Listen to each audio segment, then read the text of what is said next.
Hi అండి. ఈరోజు ఇప్పుడు దాకా మనము కిడ్నీ ప్రాబ్లము ఎట్లా వస్తుంది, అసలు దానికి నివారణ ఏంటి అట్లా తెలుసుకున్నాము. ఈరోజు ఆల్రెడీ మనకి కిడ్నీ ప్రాబ్లము ఎక్కువయ్యి కిడ్నీ ఫెయిల్యూర్ దాకా వచ్చి డయాలసిస్ ప్రాబ్లంలో ఉన్నప్పుడు ఎటువంటి ఆహారం తీసుకోవాలి అనేది తెలుసుకుందాము. జనరల్గా డయాలసిస్ అనేది ఎప్పుడు చేస్తారంటే ఆల్మోస్ట్ కిడ్నీ ఫెయిల్యూర్ సిమ్టమ్స్ ఉండి glomerular filtration rate 5 to 10 ml per minute అయినప్పుడు ఈ డయాలసిస్ అనేది చేస్తారు. ఈ డయాలసిస్ స్టేజ్ దాకా రాకుండా మనం అంతకుముందు చెప్పిన వీడియోలో చెప్పినట్టు మనం జాగ్రత్తలు పాటిస్తే మనకు అటువంటి ప్రాబ్లమే రాదు. ఒకవేళ ఇన్ కేస్ డయాలసిస్ స్టేజ్లో ఉన్నప్పుడు ఎటువంటి ఆహారం తీసుకోవాలి అనేది ఇప్పుడు తెలుసుకుందాము. ఇప్పుడు డయాలసిస్లో ఉన్నప్పుడు ఏం చేయాలంటే జనరల్గా ఫ్లూయిడ్ రిస్ట్రిక్షన్ ఉంటుందండి. ఎందుకంటే వాళ్ళకి యూరిన్ అవుట్పుట్ ఉండదు. ఎందుకంటే జనరల్గా మనకి కిడ్నీస్ బ్లడ్ ఫిల్టర్ చేస్తాయి. ఎప్పుడైతే మనకి కిడ్నీ ప్రాబ్లం వస్తుందో అటువంటి వాళ్ళకి మరి బ్లడ్ ఫిల్టరేషన్ జరగదు కదా. కాబట్టి అటువంటి వాళ్ళకి మనకి ఫ్లూయిడ్ రిస్ట్రిక్షన్ చాలా అవసరం అండి. మనము యూరిన్ అవుట్పుట్ తక్కువ అయిపోతుంది కాబట్టి యూరిన్ అవుట్పుట్ ప్రకారము వాళ్ళు తీసుకోవచ్చు. జనరల్గా మనము ఒక 3/4 లీటర్ అంటే 800 ml వాటర్ తీసుకోమని రికమెండ్ చేస్తాము. ఒకవేళ యూరిన్ అవుట్పుట్ మంచిగా ఉంటే దాని ప్రకారము వాళ్ళు దాన్ని వాటర్ ఇంక్రీజ్ చేయొచ్చు.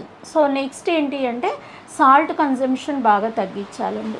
మామూలుగా కూరంతా ఉడకపెట్టేసి అంటే రోజు మొత్తానికి వాళ్ళు 1/2 టీ స్పూను మాత్రమే తీసుకోవాలి. అందుకని నేను చెప్పే సజెషన్ ఏంటంటే వాళ్ళకి సెపరేట్గా కూరగాయ ముక్కలు అవన్నీ ఉడకపెట్టేశాక కూర తయారు చేసేటప్పుడు ఒక 1/2 టీ స్పూన్ పక్కన పెట్టుకొని రోజు మొత్తం వాళ్ళకి వాడే కర్రీస్లో దేంట్లో వాడతారో వాటన్నిటిలో కూడా 1/2 టీ స్పూన్ అడ్జస్ట్ చేస్తే ఎటువంటి ప్రాబ్లము ఉండదండి. తర్వాత ఇంకా ఏం రిస్ట్రిక్ట్ చేయాలి అంటే ప్రోటీన్ ఒకటి మంచిగా తీసుకోవాలి. డయాలసిస్ చేస్తారు కాబట్టి వాళ్ళకి మామూలుగా కిడ్నీ ప్రాబ్లం ఉన్నప్పుడు ప్రోటీన్ మనము రిస్ట్రిక్ట్ చేస్తాము. ఇక్కడ ఆల్రెడీ డయాలసిస్ జరుగుతోంది కాబట్టి ప్రోటీన్ ఎక్కువగా తీసుకోవాలి. కాబట్టి వాళ్ళు తీసుకునేటప్పుడు 3 పూట్లా కూడా ఎగ్ వైట్ తీసుకోవచ్చండి, నో ప్రాబ్లం. ఎగ్ వైట్ తీసుకోవచ్చు. తర్వాత నాన్ వెజ్లో స్కిన్లెస్ చికెన్, ఫిష్ కూడా తీసుకోవచ్చు. తర్వాత వాళ్ళు సాచురేటెడ్ ఫ్యాట్స్ అవి వాడకూడదు. అందుకని ఏం చేయాలి అంటే ఆలివ్ ఆయిల్ పెట్టుకోండి. Olive oil omega 3 fatty acids ఉంటాయి కాబట్టి అన్నం తినేటప్పుడు మొదటి ముద్దలో ఆలివ్ ఆయిల్ వేసుకుంటే వాళ్ళకి ఒమేగా 3 ఫ్యాటీ యాసిడ్స్ ఉంటాయి. దానివల్ల వేరే అదర్ ప్రాబ్లమ్స్ ఉండవు. ప్రోటీన్ ఎక్కువగా తీసుకోవడం వల్ల వాళ్ళకి మజిల్ స్ట్రెంగ్త్ పెరుగుతుంది, ఇమ్యూనిటీ కూడా బూస్ట్ అవుతుంది. నెక్స్ట్ పొటాషియం వాళ్ళు తక్కువగానే తీసుకోవాలండి, మినరల్స్ అన్నీ.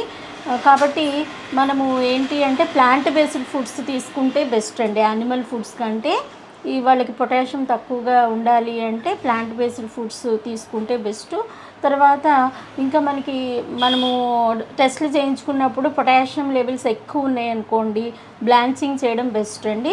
మామూలుగా అయితే చేయనవసరం లేదు.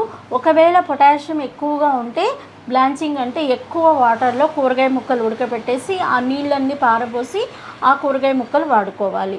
సో ఫ్రూట్స్లో కూడా కొన్ని రిస్ట్రిక్టెడ్ ఫ్రూట్స్ మాత్రమే తీసుకోవాలి. అంటే యాపిల్, జామకాయ, దానిమ్మ, పైనాపిల్, నిమ్మకాయ అట్లాంటి ఫ్రూట్స్ తీసుకోవచ్చు. సో నెక్స్ట్ ఏంటి అంటే ఈ ఫాస్ఫరస్ కూడా తక్కువ ఉండాలండి. మినరల్స్ అన్నీ తక్కువ ఉండాలి. పొటాషియం ఏంటి, సోడియం ఏంటి, ఈ ఫాస్ఫరస్ తక్కువగా ఉండాలి అంటే మనం కార్బోనేటెడ్ డ్రింక్స్ అవి తీసుకోకూడదు. తర్వాత ఈ ఫాస్ఫరస్ ఎక్కువ అవడం వల్ల ఏం చేస్తుందంటే అది కాల్షియంని బైండ్ చేస్తుంది. ఆ ఫాస్ఫరస్ కాల్షియంతో బైండ్ అయ్యి మనకి బ్లడ్ వెజిల్స్లో, హార్ట్లో పైలప్ అయిపోతుంది. అందుకని చెప్పేసి మన బోన్స్ వీక్ అయిపోతాయి అన్నమాట. ఎందుకంటే ఇక్కడ ఫిల్టరేషన్ ఉండదు కాబట్టి ఫాస్ఫరస్ మనము తక్కువగా తీసుకోవాలి. అంటే మనకి డైరీ ప్రొడక్ట్స్, యానిమల్ మీట్స్ అట్లాంటివి తగ్గించడం వల్ల మనము ఫాస్ఫరస్ తగ్గించవచ్చు. సో ఈ ఫాస్ఫరస్ తగ్గడం కోసము ప్రాసెస్డ్ ఫుడ్స్ కూడా తగ్గించేసేయాలి. ఇంకా ఫ్లూయిడ్ రిస్ట్రిక్షన్లో ఇంకా ఏం చేయాలి అంటే మనము ఫ్లూయిడ్ తగ్గించాలి అని చెప్పేసి ఓన్లీ వాటరే కౌంట్ చేయడం కాదు, మొత్తం మనం తీసుకునే ఆహారంలో అండి ఇప్పుడు టీలు, కాఫీలు, జ్యూసులు ఇవన్నీ కూడా మనకి ఫ్లూయిడ్లో కౌంట్ అయిపోతాయి. కాబట్టి అవేమి కూడా తీసుకోకుండా అవాయిడ్ చేయాలి. సో అందుకని చెప్పేసి మరి వాళ్ళకి అందులో సమ్మర్లో ఆ విధంగా ఉండాలంటే వాళ్ళకి చాలా ప్రాబ్లమాటిక్గా అనిపిస్తుంది. అప్పుడు కొంచెం నిమ్మకాయ కానీ ఐస్ చిప్స్ కానీ చప్పరించమని అలా అడ్వైజ్ చేయొచ్చు. మనకి సడన్గా వాపులు వచ్చినా కానీ, మనకి మనకి బ్రీత్లో ఏమన్నా తేడా వచ్చినా కానీ, బీపీలో ఏమైనా మార్పులు వచ్చినా మనకి వాటర్ ఎక్కువ ఇంటేక్ తీసుకుంటున్నామని అర్థమవుతుంది. కాబట్టి అప్పుడు కూడా మనము వాటర్ కంట్రోల్ చేసుకోవాలి. సో కాన్స్టిపేషన్ లేకుండా చూసుకోవాలి.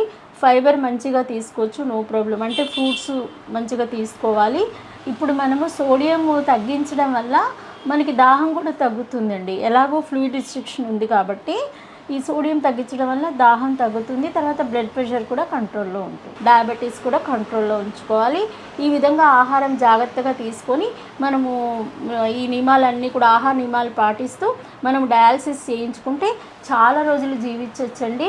డయాలసిస్ చేయించుకుంటూ 25-30 ఇయర్స్ బతికిన వాళ్ళు, యాక్టివ్గా ఆరోగ్యంగా ఉండి రకరకాల వాళ్ళ యాక్టివిటీ కంటిన్యూ చేస్తూ రకరకాల స్పీచెస్ ఇస్తూ వాళ్ళ జాబ్లో ముందుకెళ్ళే వాళ్ళు చాలామంది ఉన్నారండి. దీనివల్ల ఇది ఒక పెద్ద ప్రాబ్లం అని మనము చాలామంది స్కేర్ అయిపోతారు. ముందే ఏదో అయిపోయిందని చెప్పేసి భయపడిపోతారు. అస్సలు భయపడాల్సిన అవసరం లేదండి. దానికి సంబంధించిన ఫుడ్ తీసుకుంటూ జాగ్రత్తగా డయాలసిస్ చేయించుకుంటూ ఉంటే కనుక మనకి ఎటువంటి ప్రాబ్లం ఉండదు. చాలా రోజులు మనము జీవించే అవకాశం ఉంటుంది. కాబట్టి మనం ఆహార నియమాలు జాగ్రత్తగా పాటిస్తే మనకి ఏ ప్రాబ్లం ఉండదండి. ఇంకా మీకు ఏమైనా డౌట్స్ ఉంటే కింద ఉన్న నెంబర్కి కాల్ చేయొచ్చు, కామెంట్ బాక్స్లో కూడా పెట్టచ్చు. Thank you.